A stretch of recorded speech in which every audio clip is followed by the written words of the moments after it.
성경에서 다윗의 삶보다 죄에 빠지는 것이 무서운 것임을 극명하게 보여주는 예도 없습니다. 하나님의 마음에 합한 사람이라 불렸고 이스라엘의 위대한 왕이었으며 성경에서 하나님을 찬송하는 시와 찬송을 가장 많이 기록한 다윗. 그런 다윗이 어느 날 왕궁에서 한 여인을 보게 됩니다. 그 마음에 음욕을 품고 그 여인과 간음을 하죠. 여인이 임신을 하자 그 죄를 감추기 위해서 그 남편을 전쟁터에서 죽게 만듭니다. 마음속에 있는 음욕이 살인의 죄까지 확장되는 아주 비극을 보여줍니다. 그렇게 시간은 흘러서 아무 일도 일어나지 않는 듯 했죠. 하지만 하나님은 회개하지 않는 다윗에게 선지자 나단을 보내주셔서 그의 죄를 드러내게 하십니다. 결국 다윗은 하나님 앞에 엎드리며 눈물로 회개하고 자신의 죄를 고백하게 됩니다. 이것이 시편 51편의 배경입니다. 오늘 이 시편은 우리의 죄가 아무리 깊고 아무리 크다 하더라도 하나님의 자비와 은총이 훨씬 더 크고 놀랍다는 사실을 우리에게 알려줍니다. 특별히 이 시편은 우리에게 귀한 말씀입니다. 왜냐하면 우리도 때로는 하나님보다 욕망을 앞세우고 죄를 감추려 하고 자신을 변명하며 하나님께서 멀어지는 때가 있기 때문이죠. 오늘 말씀을 통해서 우리 안에 있는 죄, 우리가 짓는 죄보다 훨씬 더 크고 위대하신 하나님의 은혜 세 가지를 살펴보고자 합니다. 첫 번째로 오늘 말씀은 죄를 깨닫게 하시는 은혜를 우리에게 보여줍니다. 여러분 성경 갖고 계시죠? 시편 51편을 보면 가장 먼저 작은 글씨로 이렇게 써 있어요. 소제목이라고도 하고 표제어라고도 하는데 한번 같이 읽어볼까요? 시작. 다윗의 시, 인도자를 따라 부르는 노래. 다윗이 밧세바와 동침한 후 선지자 나단이 그에게 왔을 때. 성경은 이것을 덤덤하게 그렇게 기록을 하지만 사실 이 일은 다윗의 인생에 있어서 가장 부끄럽고 수치스러운 사건이었습니다. 또 동시에 그가 입은 가장 큰 자비와 은총의 경험이기도 합니다. 사무엘하 11장을 보면 일이 어떤 일인지 자세히 기록이 되어 있는데 다윗이 전쟁의 때에, 즉 봄이 되어서 많은 왕들이 전쟁을 나가는 그때에 전쟁터에 나가지 않고 왕궁에 머물러 있습니다. 높은 곳에서 거니는 때에 저 아래에 한 여인을 보게 돼요. 한 여인이 목욕을 하는 것을 보게 되는데 아름다워 보이는 거죠. 그래서 그 여인이 누구인지를 묻고 그 여인을 데려오려 하고 그 여인과 동침하며 간음을 행합니다. 시간이 지나서 그 여인이 한 가지 소식을 들려줘요. 내가 임신했습니다. 근데 여러분 문제가 있습니다. 이 여인은 결혼한 여인이었어요. 그리고 그냥 결혼한 여인이 아니고 자신의 충신 우리아의 아내였어요. 다윗은 그의 죄를 덮기 위해서 자신의 충신 우리아를 전쟁터 한 복판에 밀어넣어서 그를 죽입니다. 그리고 장례가 마친 이후에 밧세바를 데려와서 자신의 아내를 삼았습니다. 다 끝난 것 같아요. 하지만 끝나지 않았죠. 하나님이 그것을 아셨고 하나님이 그것을 악하다 여기셨습니다. 사무엘하 11장 마지막은 이렇게 끝이 납니다. 다윗이 행한 그 일이 여호와 보시기에 악하였더라. 다윗은 상황을 살펴본 거예요. 사람들이 말하지 않고 소문이 나지 않으니까 다 끝난 줄 알았어요. 그래서 회개하지 않고 돌이키지 않았지만 하나님이 그것을 다 보셨고 아셨다라는 거예요. 그렇습니다. 사람이 모른다고 죄가 사라지는 것 아닙니다. 사람이 기억하지 않는다고 하나님께서도 잊으시는 것 아닙니다. 결국 하나님은 나단 선지자를 그에게 보내셔서 그의 죄를 사람들 앞에서 드러내 보이십니다. 꼭 그렇게까지만 해야 하셨을까 생각할 수 있지만, 여러분, 하나님이 선지자 나단을 보내셔서 그의 죄를 공개하신 것은 그를 부끄럽게 하려고 하신 것이 아니에요. 벌을 주시려고, 그를 버리시려고 한 것도 아닙니다. 그가 돌아올 수 있도록, 그의 죄를 깨닫고 주님 앞에 회개할 수 있도록 기회를 주신 거예요. 만약 우리가 실패하고 실수하고 넘어져서 나의 죄가 누군가에게 밝혀지거나 드러나게 된다면, 여러분, 그것은 하나님이 우리에게 주신 은혜, 기회라고 생각하시고 회개하시며 돌아가실 수 있기를 축복합니다. 나단이 결국은 다윗의 죄를 밝히고, 다윗은 그 죄를 덮지 않고 이렇게 고백합니다. 1절과 2절 말씀을 같이 읽어봅니다. 시작. 하나님이여, 주의 인자를 따라 내게 은혜를 베푸시며 주의 많은 공의를 따라 내 죄악을 지워주소서. 나의 죄악을 맑게 씻으시며 나의 죄를 깨끗이 제하소서. 지금까지 다윗은 자신의 죄를 고백하지 않았어요. 인정하지 않았어요. 하지만 나단이 그의 죄를 들춰냈을 때 그는 그의 죄를 피하지 않습니다. 변명하지 않습니다. 감추려하지 않습니다. 오히려 하나님 앞에 그의 죄를 가지고 나옵니다. 여러분, 이건 놀라운 일이에요. 정말 놀라운 일이에요. 왜 그러냐면, 우리는 보통 누군가 나의 죄를 지적하면 부인하거든요. 변명하거든요. 그럴 수밖에 없었다고 얘기하고, 상대방이 먼저 그랬다고 하고, 나만 그런 것도 아니라 너무 상황이 어려워서 그랬다 하며 어떻게든 그것을 덮으려고 하는 거예요. 다윗도 그랬어요. 하지만 하나님의 은혜가 임함으로, 하나님의 성령의 역사로 말미암아 다윗의 마음을 변화시켜 주시고 그가 그의 죄를 가지고 나아가게 되는 거죠. 그것을 우리는 회심이라고 합니다.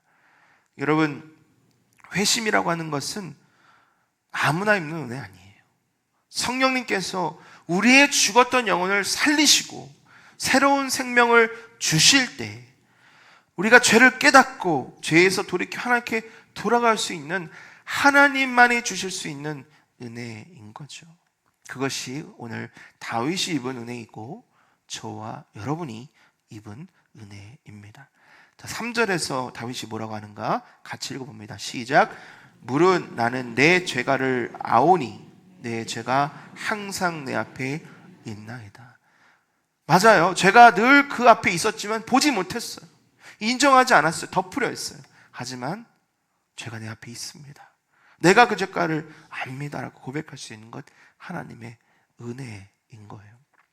아오니라는 단어는 우리가 계속해서 매주마다 나오는 단어예요. 여러분 뭔지 아시죠? 야다입니다. 야다. 지식이 아니에요. 그랬지, 그게 아니고요. 뼛속까지 내 마음 중에 나는 죄인이다, 이것은 나의 죄다라고 그렇게 깊이 아는 거예요. 다윗에게 이제는 이 죄가 멀리 있는 죄가 아닙니다. 그럴 수밖에 없었다, 상황적으로 그랬다, 아니에요. 내 죄예요. 내가 하나님 앞에 지은 죄. 근데 더 놀라운 사실이 있습니다. 이 한 죄만 깨달은 게 아니고요, 이 죄를 깨달은과 동시에 자신이 지었던 많은 죄악들을 동시에 깨닫게 되는 거예요. 오늘 이 짧은 2절에 여러 단어들이 들어있는데, 처음에는 죄과입니다. 죄과. 히브리어로는 페샤인데요, 하나님께 대한 반역, 허물이에요. 하나님의 그 말씀이 있었고 하나님의 깨우치심이 있었는데 계속 그것을 거부했던 죄죠. 죄악이라는 단어를 씁니다. 아온인데요, 뒤틀리고 삐뚤어진 상태예요. 내 마음이 올곧게 하나님 앞에 나가지 못하고 삐뚤어져 있는 거예요. 하나님의 은혜를 바라보지 못하고 오히려 의심하고 있었던 자신의 모습. 죄라고 하는 것은 하다트입니다. 하나님께서 정하신 그 관역에서 비껴가는 거예요. 하나님이 정하신 길이 있고 법칙이 있는데 내 방식대로, 내 원하는 대로 갔던 그런 모습들을 깨닫게 되는 거예요. 여러분, 하나님이 우리에게 나의 죄를 깨닫게 하실 때, 그 한 죄뿐만 아니라 여러 죄를 깨닫게 하실 때는 하나님의 은혜인 줄 아시고 받으시기를 바랍니다. 하나님께 감사함으로 하나님, 제가 죄인입니다 하며 나아가면 되는 거예요. 두 번째로 다윗은 자신의 죄의 깊이를 깨닫게 됩니다. 5절 말씀을 같이 읽어볼까요? 시작. 내가 죄악 중에서 출생하였으며 어머니가 죄 중에서 나를 잉태하였나이다. 다윗은 자기 죄가 한 번의 죄가 아니라는 것을 깨달았어요. 죄로 기울어진 나의 이 영혼 깊은 곳에 있는 죄의 본성으로부터 나왔구나. 나는 원래부터 죄인이었구나. 나는 계속해서 하나님 앞에 죄를 지었구나. 그것을 깨닫게 된 거죠. 이것만이 아닙니다. 다윗은 모든 죄가 궁극적으로는 하나님께 대한 죄라는 것을 깨닫게 됩니다. 우리 4절 말씀을 같이 봅니다. 4절입니다. 시작. 내가 주께만 범죄하여 주의 목전에 앙을 행하였사오니. 이 말씀을 잘못 보면 나는 다른 사람한테는 죄 안 졌어, 하나님께만 죄를 졌어라고 그렇게 오해할 수 있는데 그게 아니고요. 이 고백은 이런 고백입니다.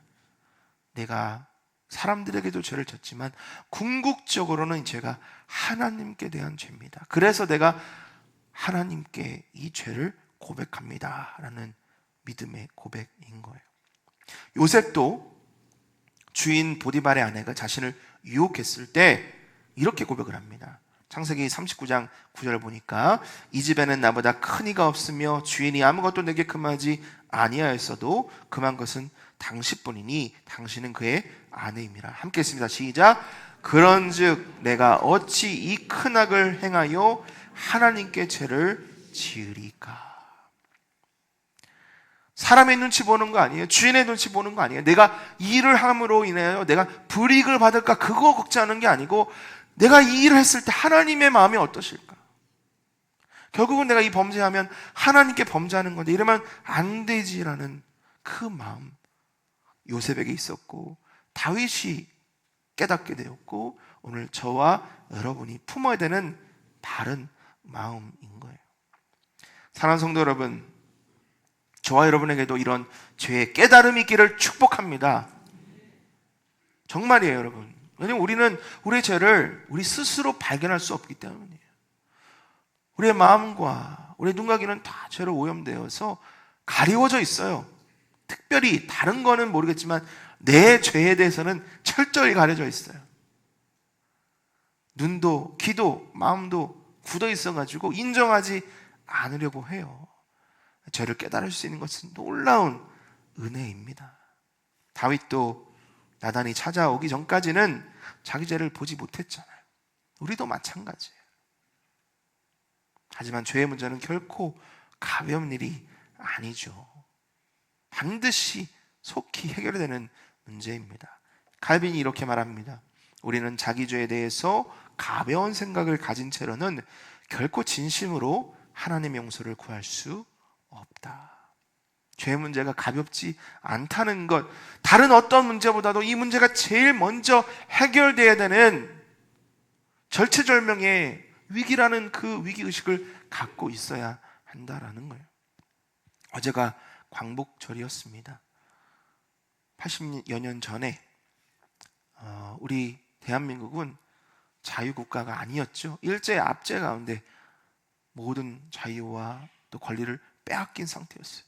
여러분, 그 시대에 살고 계셨던 우리 어르신들도 계시잖아요. 그렇게 자유가 빼앗기고 권리가 빼앗기면 다른 거 문제 없어요. 그게 제일 큰 문제잖아요. 그게 해결이 돼야 다 해결이 되는 거잖아요. 죄가 그런 거라고요. 결국 광복을 맞이하고 우리에게 자유가 주어졌을 때 우리에게는 감사가 있고 기쁨이 있듯이 우리의 죄의 문제가 해결이 돼야 우리에겐 참된 기쁨과 감사가 회복이 되는 거죠. 이 지긋지긋한 죄의 문제로부터 해결받기를 원하십니까? 그러면 여러분 기도해야 됩니다. 하나님, 나의 죄를 깨닫게 하여 주옵소서. 하나님이 나를 깨닫게 하실 때 내가 겸손한 마음, 어린아이와 같은 마음을 주셔서 주님 앞에 자복하고 인정하고 주님의 자비와 공유를 누리게 하여 주시옵소서. 기도될 줄 믿습니다. 그리고 그렇게 기도할 때 하나님이 우리의 죄를 해결해 주실 줄 믿습니다. 자, 두 번째 은혜가 바로 그 은혜예요. 죄를 씻어주시는 은혜. 다윗은 죄를 깨달은 것으로 멈추지 않습니다. 간구합니다. 하나님, 저의 죄를 씻어주시옵소서. 자, 1절 말씀을 다시 읽습니다. 1절입니다. 시작. 하나님이여, 주의 인자를 따라 내게 은혜를 베푸시며 주의 많은 긍휼을 따라 내 죄악을 지워주소서. 이 1절에서 우리가 눈여겨볼 단어들이 있어요. 인자, 은혜, 긍휼, 이런 단어들입니다. 누구에게 속한 단어예요? 하나님께 속한 단어입니다. 다윗은 자신의 공로, 나 이런 거 없어요. 하나님의 성품, 하나님의 인자, 은혜, 긍휼을 의지하고 있는 거예요. 은혜를 베푸신다라고 하는 것은 하나님입니다. 자격 없는 사람에게 호의를 베푸는 것. 인자는 헤세드, 언약을 따라 변함없이 베푸신 하나님의 사랑. 긍휼은 라함임, 깊은 사랑과 불쌍히 여기는 마음. 여러분, 이러한 은혜와 인자와 또 긍휼 하나님만이 주실 수 있는 거예요. 왜 다윗은 이런 하나님의 성품, 하나님의 은혜를 구하고 있을까요? 깨닫게 된 거죠. 아, 죄는 하나님만이 씻을 수 있구나. 계속해서 다윗의 간구를 들어봅니다. 2절과 7절을 읽습니다. 시작. 나의 죄악을 말갛게 씻으시며 나의 죄를 깨끗이 제하소서. 자, 7절입니다. 시작. 우슬초로 나를 정결하게 하소서. 내가 정하리이다. 나를 씻어주소서. 내가 눈보다 희리이다. 한 단어가 나오는데 우슬초라는 단어입니다. 여러 정결 의식 때에 사용되던 식물이에요. 그 장가지들이 붓처럼 생겨가지고 제사 의식할 때 피를 찍어서 뿌리는 그런 도구로도 사용이 됐죠. 특별히 출애굽기 12장을 보면 6월절 밤에 이스라엘 백성들이 어린 양의 피를 문설주에 바르렀대.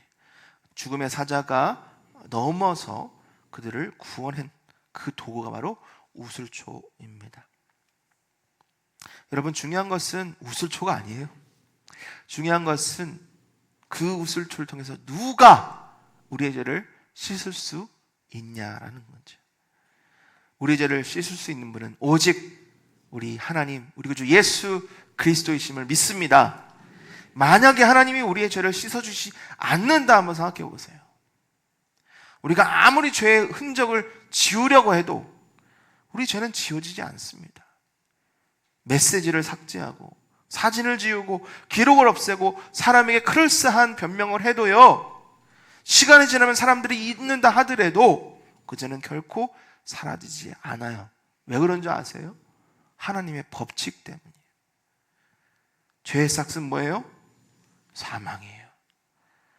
죄사함은 반드시 뭐로? 피 흘림으로 죽어야 된다는 거예요. 그것이 하나님이 정하신 법칙입니다. 히브리서 9장 22절 말씀. 율법을 따라 거의 모든 물건이 피로써 정결하게 되나니 피 흘림이 없은즉 사함이 없느니라. 누가 정하셨습니까? 하나님이 정하셨어요. 그러니 우리가 아무리 발버둥을 쳐도 아무리 노력을 해도 우리 죄는 우리 스스로 씻을 수가 없다라는 거죠. 하지만 참 감사한 것은요, 우리 하나님은, 우리 살아계신 하나님 아버지는 우리가 죄 가운데 빠져서 영원한 사망을 맞이하는 것을 원치 않으셨어요. 그래서 독생자 아들 예수 그리스도를 이 땅에 인간의 몸으로 보내셨고 십자가에 달려 죽게 하시고 피를 흘리심으로 우리 죄를 사해 주신 거예요. 베드로전서 2장 24절 함께 읽습니다. 시작. 친히 나무에 달려 그 몸으로 우리 죄를 담당하셨으니 이는 우리로 죄에 대하여 죽고 의에 대하여 살게 하려 하심이라. 그가 채찍에 맞음으로 너희는 나음을 얻었나니. 우리가 받아야 할 심판 누가 받으셨습니까? 우리가 갚아야 할 죄값 누가 갚으셨어요? 우리가 흘려야 할 피 누가 대신 흘리셨어요? 예수님. 여러분, 그러므로 우리는 예수 그리스도의 십자가의 그 보혈에 의지하여 죄사함을 받을 수 있습니다. 여러분 기억하십시오. 혹시 이 가운데 아직도 죄 문제 가운데 해결받지 못한 분 계시다면 기억하십시오. 오늘 이 말씀을 기억하세요. 배우자에게 준 상처, 자녀에게 잘못한 그 과오, 직장에서 정직하지 못하고 누군가를 용서하지 못하고 아무도 모르게 반복하고 있는 죄 가운데 아직도 해결받지 못한 분들이 있다면 한 가지, 예수 그리스도의 십자가의 보혈을 기억하시고 우리 주님 앞에 나아가시기를 축복합니다. 말씀하시잖아요. 오라고, 나에게 오라고, 생명의 떡을 먹으라고, 생수를 마시라고. 예수님이 곧 길이요 진리요 생명이라고 말씀하시는 그 복음을 여러분 마음에 새기시고 우리 이렇게 기도합니다. 하나님, 저는 죄인입니다. 그리스도의 피로 나의 죄를 씻어 주십시오. 기도할 때 우리 주님이 그 보혈의 피로 우리 죄를 깨끗하게 씻어 주신다는 것을 믿음으로 받으시기를 바랍니다. 이사야 1장 18절 말씀, 하나님의 약속인데요, 같이 읽고 받겠습니다. 시작. 죄가 주홍 같을지라도 눈과 같이 희어질 것이요 진홍같이 붉을지라도 양털같이 희게 되리라. 이것이 바로 하나님의 약속의 말씀이기에 이 말씀 붙들고 이번 한 주간도 죄사함의 은혜를 풍성히 누리시는 저와 여러분 되기를 축복합니다. 자, 마지막 세 번째 은혜는 영을 새롭게 하시는 은혜입니다. 다윗은 자신의 죄를 깨달았어요. 그리고 죄를 씻어달라고 간구합니다. 그리고 죄 씻음을 받았어요. 자, 그러면 이제 된 거 아닙니까? 아니에요. 다윗은 한 가지 정말 중요한 것을 간구하는데 바로 영을 새롭게 하는 은혜입니다. 우리는 죄 가운데 태어났지요. 우리의 영은 죄로 인해서 오염되었고 또 죽어 있습니다. 그래서 우리는 좋은 결심만으로는 안 돼요. 환경을 바꾸는 것만으로 안 돼요. 습관을 고치는 것만도 충분하지 않아요. 우리 안에 새로운 마음을 주시는 하나님의 은혜가 필요한 거예요. 제가 고등학교 때 결단한 일이 있어요. 나는 욕을 하지 않겠다. 왜 결단했는지 저도 기억이 안 나는데, 그렇다고 제가 평소에 욕을 많이 한 것도 아니에요. 갑자기 그런 마음이 들어서 욕을 하지 않겠다고. 욕을 안 했습니다. 할렐루야. 욕을 안 했는데 제 마음에 나쁜 마음들이 생기더라고요. 그런 거죠. 제 한국 와서 참 놀란 게 꼬맹이들이 욕을 얼마나 잘하는지 참 안 좋은 일인데 놀라요. 어디서 그런 욕을 배웠는가. 얼마 전에 우리 김윤수 목사님이 새벽 설교를 하면서 한 아이를 얘기를 하더라고요. 교회를 잘 안 나오는 아이인데 그 아이가 욕을 그렇게 많이 해서 언젠가 불러가지고 혼냈대. 욕 그만하라고 했더니 교회를 안 나왔다고. 근데 한 달쯤 지나서 그 아이가 나오기 또 시작했다고. 여러분, 욕 안 하는 게 중요한 게 아니고요. 뭐가 바뀌어야 돼요? 우리의 영이 새롭게 돼야 되는 거예요. 그래서 다윗이 이렇게 고백합니다. 10절입니다. 하나님이여 내 속에 정한 마음을 창조하시고. 여러분, 이 마음은요, 하나님이 창조하셔야만 하는 거예요. 창조는 바라입니다. 무에서 유를 만드는 거예요. 다윗의 이 고백은요, 내 마음에 이 마음이 없다는 거예요. 사라졌다는 거, 죽었다는 거예요. 그러니 하나님이 나를 새로운 마음으로 재창조해 주셔야만 나에게는 정직한 마음, 하나님 보시기에 올바른 마음이 생겨날 수 있다라는 거예요. 우리 기도할 때 하나님 조금만 고쳐주세요. 아니요. 하나님 새로운 마음을 창조해 주세요. 나는 없습니다. 그러니 하나님이 만들어주세요. 기도해야 하는 거예요.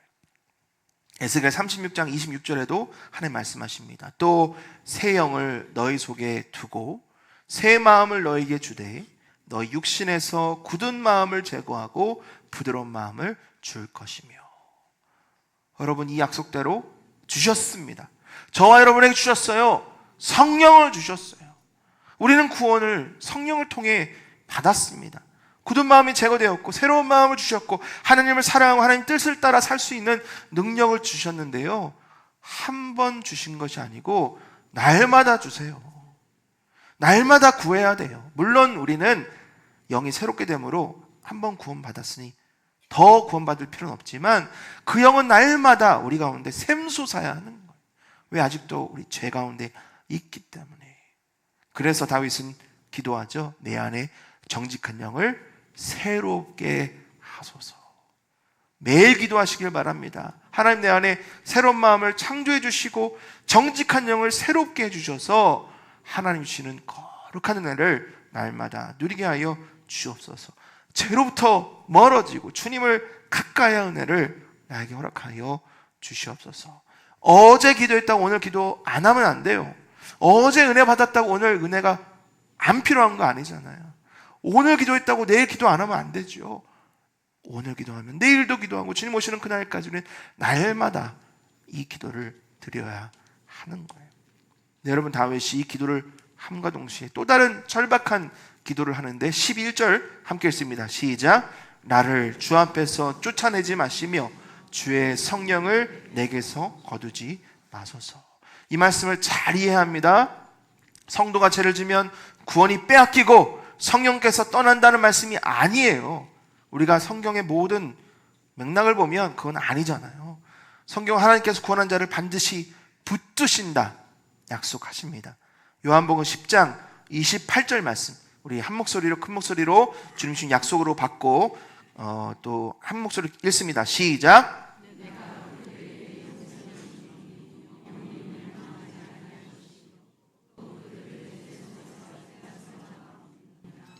우리 영생을 주신 거예요. 우린 멸망하지 않습니다. 그 누구도 아무리 내가 죄를 져도 하나님의 손에서 나를 빼앗을 사람이 없어요. 하지만 한 가지 사실 또한 분명합니다. 죄는 우리를 하나님께로부터 멀어지게 해요. 완전히 끊을 수는 없지만 멀어지게 할 수 있다는 거죠. 기도하고 싶지 않게 합니다. 말씀을 읽어도 마음에 감동이 없어요. 예배가 부담스러워져요. 왜 그래요? 죄 때문에 그런 거예요. 하나님과 우리 사이를 죄가 가로막고 있기 때문이에요.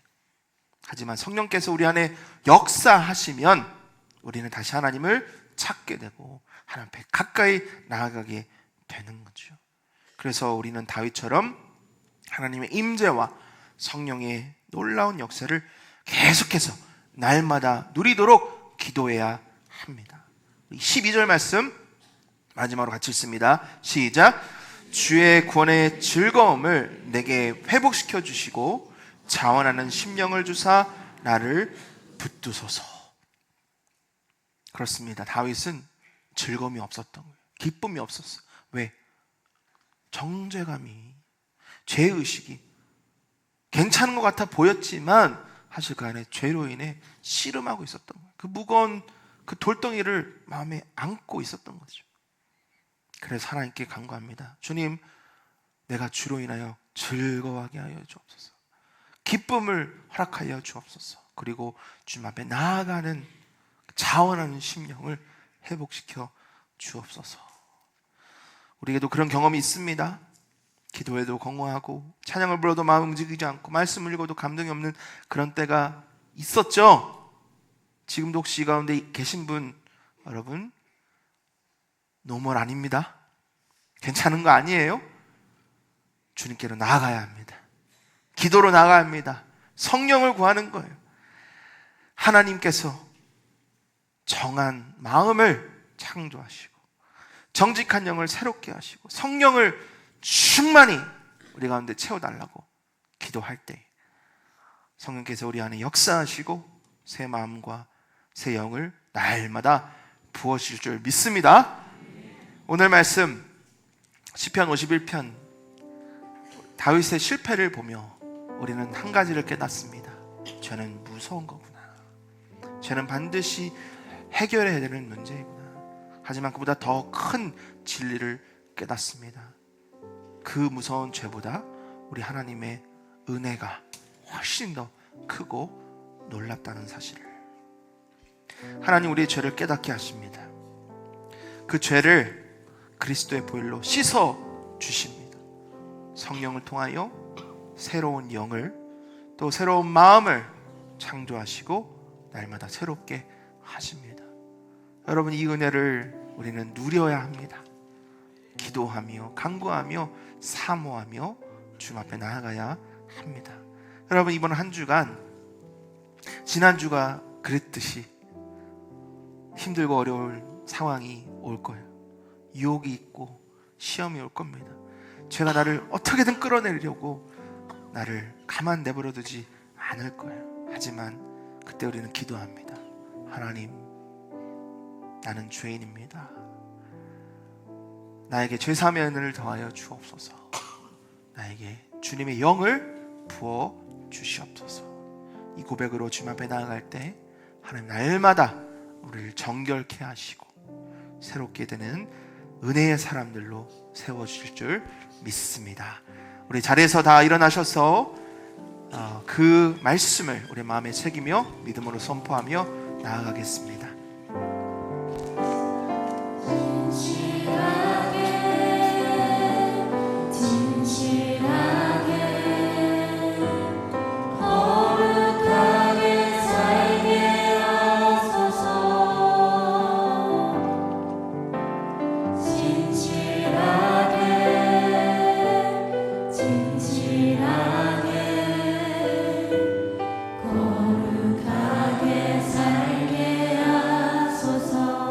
다시 한번 신실하게, 진실하게, 진실하게, 거룩하게 살게 하소서. 신실하게, 진실하게, 진실하게, 거룩하게 살게 하소서. 하나님, 하나님,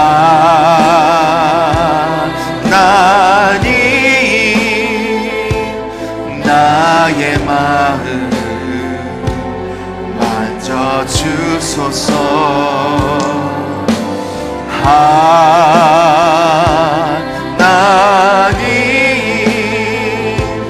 나의 영혼 새롭게. 우리 다시 처음부터 찬송할 때 우리 마음, 가슴에 손을 얹고 다시 한번 찬송합니다. 신실하게, 진실하게, 거룩하게 살게 하소서.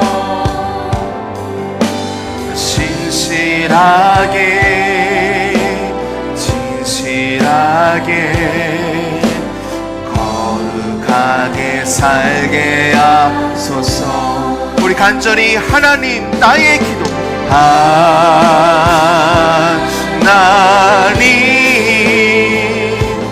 나의 기도 들어주소서. 하나님,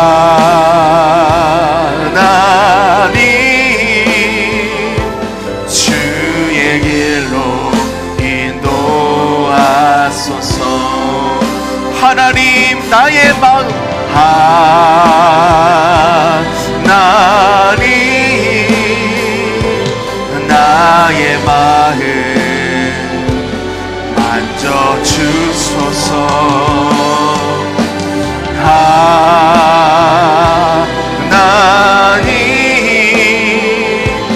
나의 영혼 새롭게 하소서. 우리 마지막으로 하나님, 나의 기도, 하나님,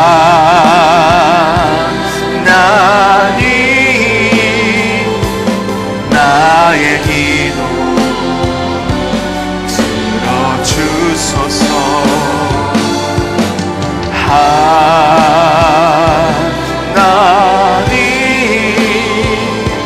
주의 길로 인도하소서. 여러분,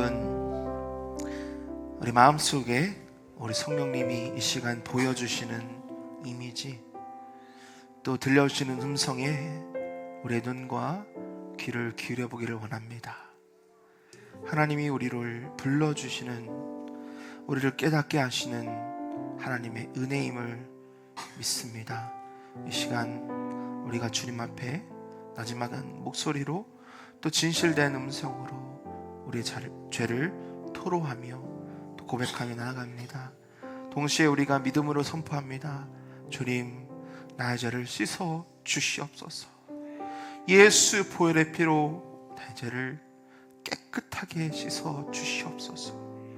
또한 나에게 새로운 영을 허락하여 주시고 날마다 주님의 기쁨과 평강을 더하여 주옵소서.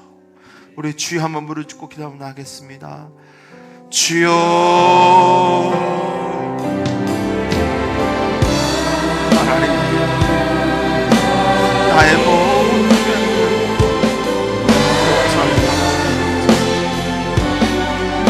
부끄럽고 지스러운 나의 모든 죄악들 내 스스로는 씻을 수도 해결할 수도 없는 죄의 문제들, 주님, 나는 죄인입니다.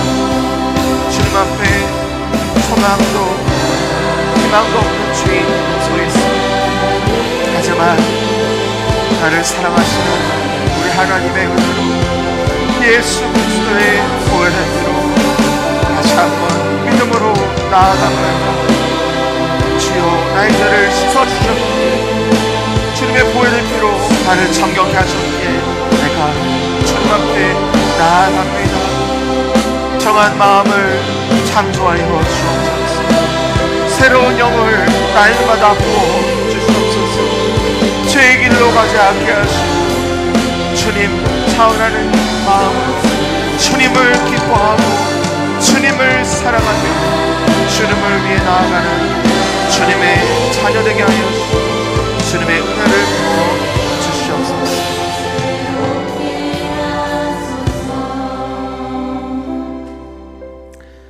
존귀하신 우리 하나님 아버지, 오늘 말씀을 통해서 우리의 죄를 깨닫게 하시고 우리의 죄를 씻어주신 은혜에 감사합니다. 예수 그리스도의 보혈의 피로 우리를 정결케 하시고 우리 안에 정한 마음을 창조하시며 새로운 영을 날마다 새롭게 하여 주시옵소서.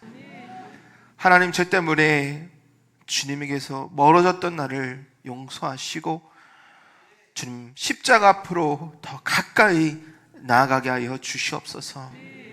하나님, 내가 죄사함 받았으니 이제 용서하게 하시고 이젠 더 이상 죄의 길에 서지 않고 주님이 기뻐하시는 길에 주님과 함께 동행하며 나아가는 우리가 되게 하여 주옵소서. 주님, 우리의 연약함을 아십니다. 우리의 실수와 실패를 아십니다. 그래서 주님 의지합니다. 성령을 구합니다. 충만케 채워 주시옵소서. 또 성령의 음성을 듣고 성령에 순복하며 나아가는, 그래서 우리의 몸도 마음도 회복해 되며 강건케 되는 복된 한 주 되게 하여 주시옵소서. 하나님, 광복절을 통하여 우리가 자유를 얻은 것처럼 죄로부터 광복된 우리가 더 이상 죄에 얽매여 살지 않게 하시고 늘 자유와 기쁨을 누리는 복된 주님의 자녀들 다 되게 하여 주시옵소서. 예수님의 이름으로 축복하며 기도합나이다. 아멘. 이제는 우리를 권하신 우리 주 예수 그리스도의 은혜와 독생자 아들까지 아낌없이 내어주신 하나님의 사랑하심과 그 은혜를 깨닫게 하시는 성령 하나님의 교통하심이, 깨닫게 하시는 은혜, 죄 씻으심의 은혜, 성령의 은혜를 기억하며 늘 주님 의지하며 살기로 결단하는, 또 거룩한 길, 십자가 길을 주님과 동행하기로 결단하는 우리 모든 성도들과 우리 가정과 일터 위에, 특별히 평상교회 위에 이제로부터 영원토록 항상 함께 있을지어다. 아멘.